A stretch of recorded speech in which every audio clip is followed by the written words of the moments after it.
Hello friends, how are you?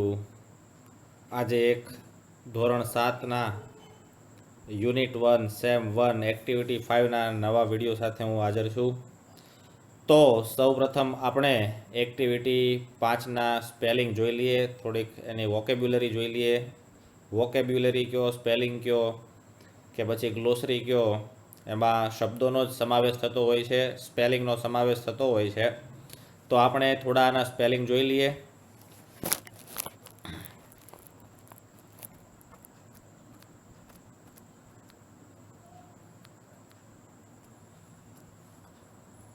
Unique એટલે અસાધારણ, કંઈક અલગ, જેને આપણે યુનિક તરીકે ઓળખીએ છીએ. કંઈક યુનિક છે મારી પાસે વસ્તુ, કંઈક અસાધારણ છે, કંઈક અલગ વસ્તુ હોય તેને યુનિક કહેવામાં આવે છે. સોફ્ટ એટલે નરમ, એકદમ નરમ હોય, સોફ્ટ. સોફ્ટ બ્રેડ છે આપણે એમ કહીએ છીએ ને, બ્રેડ એકદમ સોફ્ટ છે, રોટી એકદમ સોફ્ટ છે.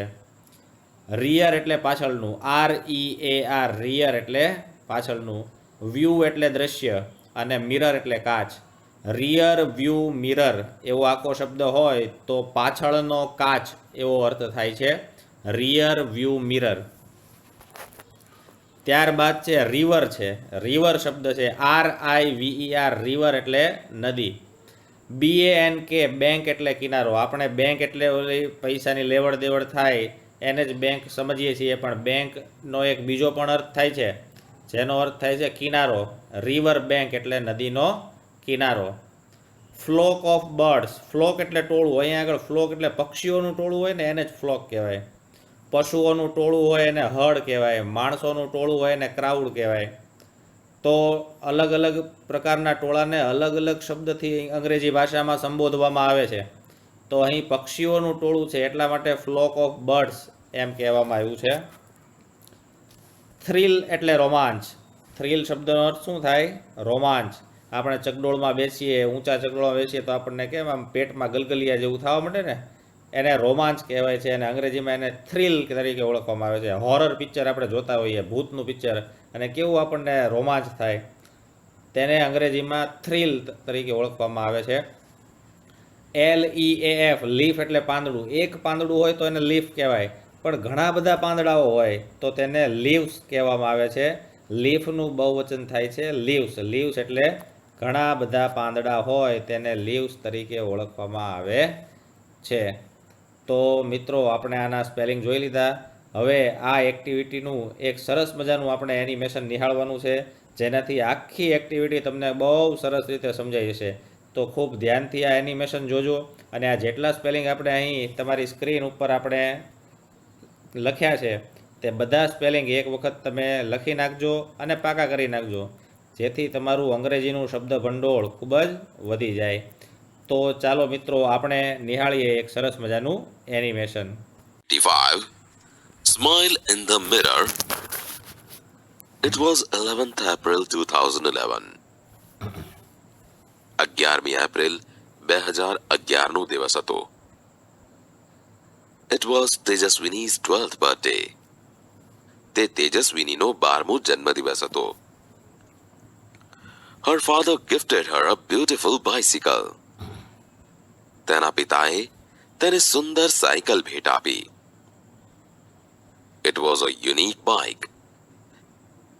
તે અદ્વિતીય સાયકલ હતી.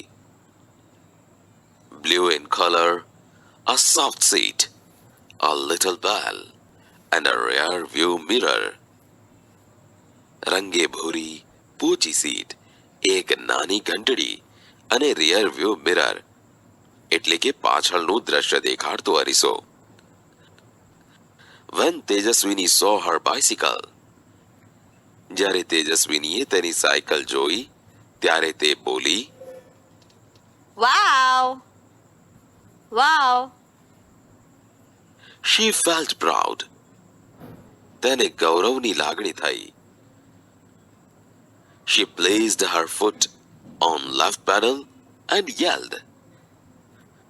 તેણે તેનો પગ ડાબા પેડલ પર મૂક્યો અને બોલી ઉઠી, Here I go! Woohoo! હું આ ચાલી! Woohoo! She moved faster and faster.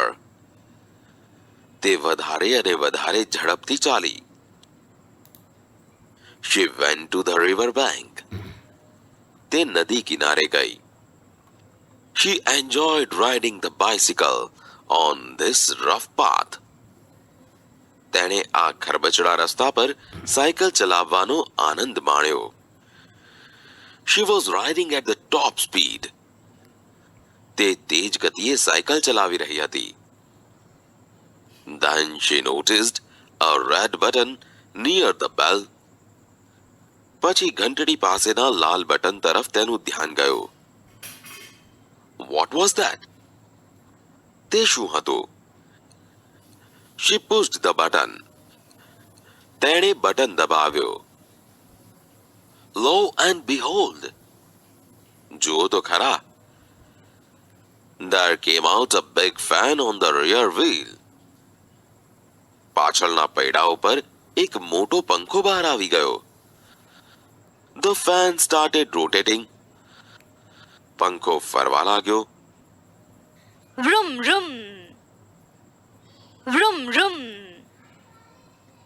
It thrilled તેજસ્વીની. તેજસ્વીની ઉત્તેજિત થઈ. She pedaled the bicycle with full strength. તેણે સાયકલને પૂરી તાકાતથી પેડલ માર્યા. And what a miracle! અને શો ચમત્કાર! The bike's front wheel rose from the ground. સાયકલનું આગળનું પૈડું જમીન પરથી ઊંચું થયું. And then the rear one. અને પછી પાછલું પૈડું. The bike was flying now. હવે સાયકલ ઉડતી હતી. She pedaled faster and the bicycle went up and up. 3, 4, 5, 50 meters. તેણે પેડલ વધારે ઝડપથી લગાવ્યા અને સાયકલ 3, 4, 5, 50 મીટર ઊંચે ગઈ. She was thrilled. તે ઉત્તેજિત થઈ ગઈ.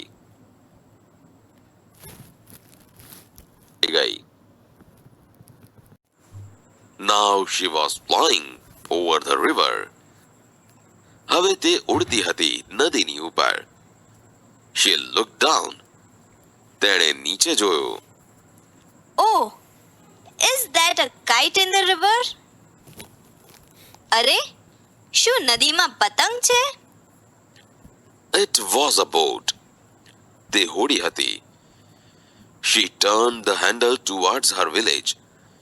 તેણે હેન્ડલને પોતાના ગામ તરફ ફેરવ્યો. She saw her school. તેણે તેની શાળા જોઈ. Oh no, there are so many leaves of trees on the roof. અરે ના, છત પર વૃક્ષોના ઘણા પાંદડા છે. I will clean them tomorrow. She thought. હું આવતીકાલે તે સાફ કરીશ. તેણે વિચાર્યું. What else could she see from there? ત્યાંથી તે બીજું શું જોઈ શકી? Now she was over the farms and fields. હવે તે ખેતરો અને મેદાનો ઉપર હતી. Green fields. She was enjoying the beautiful view.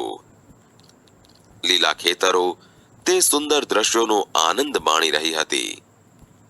And then she noticed a flock of birds on her way.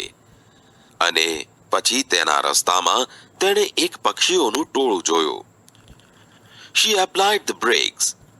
તેણે બ્રેક લગાવી. The fan stopped and the bike started coming down. પંખો ફરતો અટકી ગયો અને સાયકલ નીચે આવવા લાગી. તેજસ્વીની closed her eyes and held the handle tightly. તેજસ્વીનીએ તેની આંખો બંધ કરી દીધી અને હેન્ડલ મજબૂતાઈથી પકડ્યું. But within second, ધડામ!